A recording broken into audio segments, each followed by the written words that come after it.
मैं हिरन परते बहगा। एक साधारण आदिवासी। जंगल मेरा घर था। जंगल से मेरे परिवार का गुजर बसर होता है, लेकिन एक दिन मुझे नक्सली समझकर मार दिया गया। यह मेरी कहानी है और उन लाखों आदिवासियों की कहानी है जिनकी चीखें जंगल में दबा दी जाती है।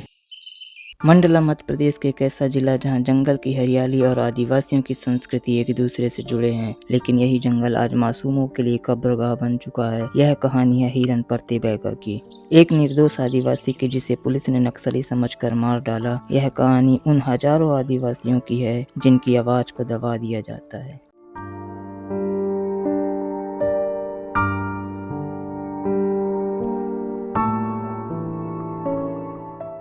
दोस्तों जय भीम जोहार। मंडला मध्य प्रदेश के एक खूबसूरत जिला, यहाँ की हरियाली, नर्मदा नदी का किनारा और घने जंगल इसे प्रकृति का अनमोल तोहफा बनाते हैं। लेकिन इस सुंदरता के पीछे कड़वी सच्चाई छुपी है।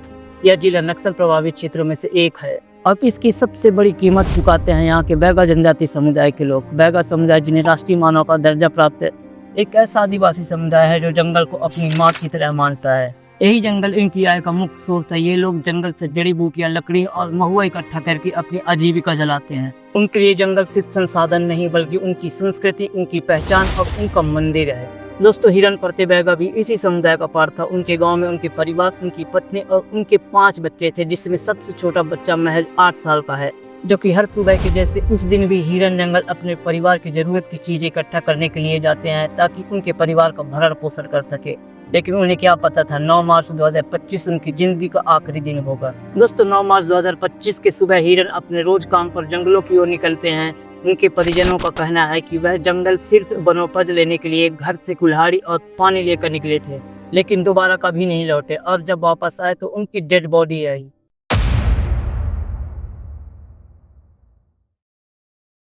दोस्तों पुलिस फोर्स का मानना है कि उन्हें सूचना मिली थी कि झुलक फॉरेस्ट कैंप में 2 वाचर नक्सलियों से मिले हैं और उन्हें राशन सप्लाई कर रहे हैं। पुलिस ने इन वाचरों को निगरानी में लिया और घात लगाकर नक्सलियों का इंतजार करने लगे। दोपहर में जब 3 संदिग्ध राशन उठाने पहुंचे तो पुलिस और नक्सलियों के बीच 2 घंटे तक गोलीबारी चली। फायरिंग के बाद एक शव बरामद हुआ, लेकिन उसकी आइडेंटिटी नक्सली प्रोफाइल से मैच नहीं खाई और 12 मार्च 2025 को मृतक की पत्नी द्वारा दर्ज कराई गई गुमशुदगी की रिपोर्ट के बाद शव की पहचान हिरन परते के रूप में हुई। दोस्तों इस दिन जंगल में सिर्फ हिरन परते की जान नहीं गई, बल्कि उस दिन एक मासूम परिवार के सपने मारे गए, छोटे छोटे बच्चे अनाथ हो गए, एक बहन जो विधवा हो गई। हिरन की मौत ने उनके परिवार को तोड़ दिया। उनकी पत्नी अब अकेले 5 बच्चों की जिम्मेदारी उठाएंगे। लेकिन सबसे बड़ा सवाल तो ये है कि आखिर पुलिस ने इतनी जल्दबाजी में यह कदम क्यों उठाया। दोस्तों हिरन परते की कहानी कोई अकेली घटना नहीं है। आदिवासियों पर अत्याचार की कहानी सदियों पुरानी है। ब्रिटिश काल में आदिवासियों को उनकी जमीन से बेदखल किया गया, उनकी संस्कृति को कुचला गया और स्वतंत्रता के बाद भी यह सिलसिला रुका नहीं। आजादी के बाद से आदिवासियों को विकास के नाम पर विस्थापित किया जाता है। उनकी जमीनों को खनन कंपनियों को देकर जंगलों को नष्ट किया जाता है और जब वे अपनी जल जंगल जमीन को बचाने की कोशिश करते हैं तो उन्हें नक्सली करार कर दिया जाता है। दोस्तों आदिवासियों को नक्सली बनना मजबूरी या भ्रम का शिकार, इस पर ऑलरेडी वीडियो है। उस वीडियो का लिंक डिस्क्रिप्शन बॉक्स में डाल दूंगा, उसे जरूर चेकआउट करें। फिलहाल हम आज के टॉपिक पर वापस आते हैं। दोस्तों मध्य प्रदेश, छत्तीसगढ़, झारखंड और उड़ीसा जैसे नक्सल प्रभावित राज्यों में आदिवासियों को अक्सर नक्सली समझकर निशाना बनाया जाता है। आंकड़े बताते हैं कि पिछले 20 वर्षों में 12,000 से ज्यादा आदिवासी नक्सलवाद के नाम पर मारे गए हैं। उनमें से ज्यादातर निर्दोष थे। आदिवासी समुदाय लंबे समय से अपने जल जंगल जमीन, अपनी संस्कृति और अपने अधिकारों के लिए लड़ रहा है, लेकिन नक्सलवाद के नाम पर उनकी आवाज को दबाया जाता है।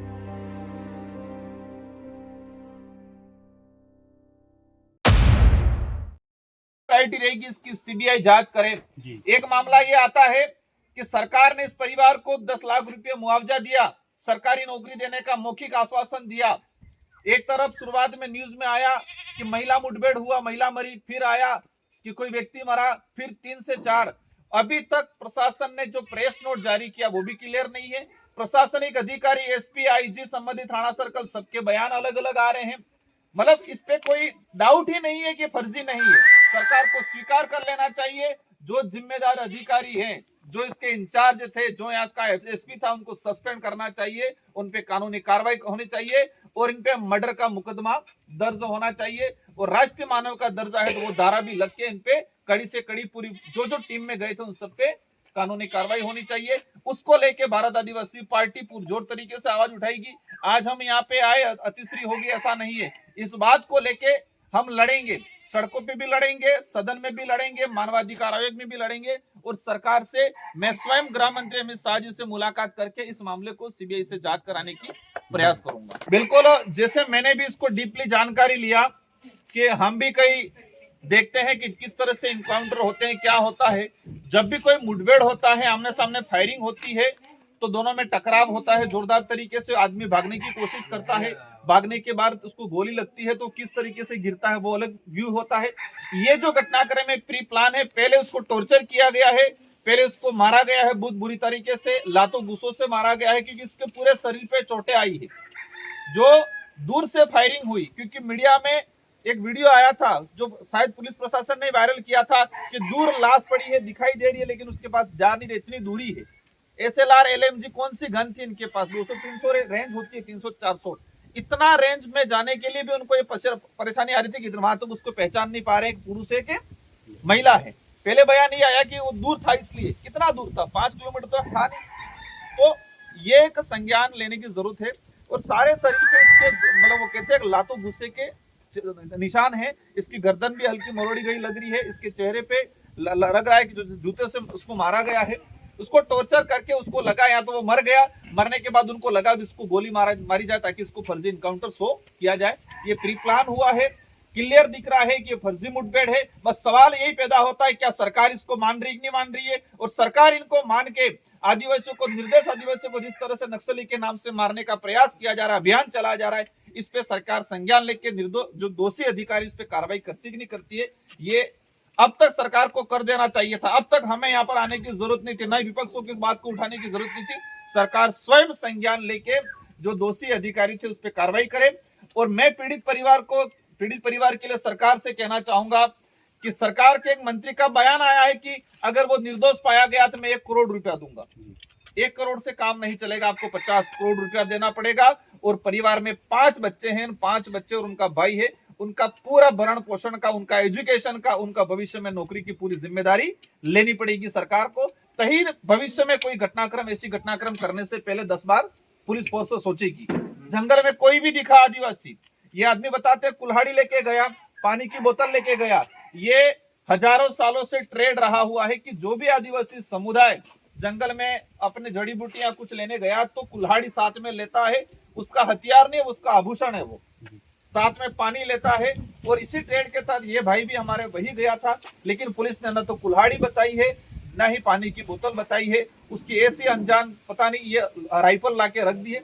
मेरा एक सवाल ये भी है आपकी मीडिया के माध्यम से कि आदिवासियों के साथ जो जिस तरह से घटनाक्रम होते हैं और फर्जी जो रिवॉल्वर लाके या बंदूकें लाके रख दी जाती है, वो कहां से आ रही है? ये भाई जहां तक हमें जानकारी मिली है कि मंडला जिले से बाहर भविष्य में कभी नहीं गया है, अब पैदा होने के बाद अपने जिले से बाहर कभी नहीं गया है। तो इस तरह के हथियार कहां से आ रहे हैं? जितने जो नक्सली मुठभेड़ में हथियार प्राप्त हो रहे हैं वो जो विदेशी हथियार हैं, तो कहां से आ रहे हैं? उस तक आज तक सरकार क्यों नहीं जा रही है? उस तक खोज क्यों नहीं कर रही है? ये मुझे जहां तक लगता है कि बड़े उद्योगपतियों को आदिवासी इलाके की जमीन सौंपने का अभियान है, आदिवासियों को जंगलों के नाम से डर घुसाने का अभियान है, और बड़े उद्योगपतियों को फायदा पहुंचाना और आदिवासियों को नक्सली के नाम से मारने का अभियान सरकार चला रही है। लेकिन देश में अब जागरूकता आ गई है और आदिवासी समुदाय अब लड़ना सीख गया है, और साथ ही इस देश के अंदर मानवता में विश्वास करने वाला हर समुदाय का व्यक्ति इस बेगा समुदाय के साथ खड़ा आज है और रहेगा, और उस बात को हम पुरजोर तरीके से देश लेवल पे उठाएंगे। दोस्तों, हिरनपति की मौत के बाद मध्य प्रदेश के मुख्यमंत्री डॉक्टर मोहन यादव ने स्वेच्छानुदान से उस परिवार को 10 लाख रुपए देने का ऐलान किया। लेकिन सवाल तो यह है कि जब हिरन बेकसूर थे तो उन्हें पुलिस क्यों मारी? अगर वो नक्सली थे तो फिर सरकार को 10 लाख रुपए मुआवजा क्यों देना पड़ रहा है? इन सवालों के जवाब शासन प्रशासन को देना होगा। लेकिन क्या मामूली मुआवजा हिरन सिंह को वापस ला सकता है? क्या उनके बच्चे अच्छी एजुकेशन पा सकते हैं? क्या उनका परिवार अपने भरण पोषण कर सकेगी? दोस्तों, यह सवाल पूरे देश के सामने है। क्या आदिवासियों की जान की कोई कीमत है? क्या नक्सलवाद के नाम पर निर्दोषों को मारना उचित है?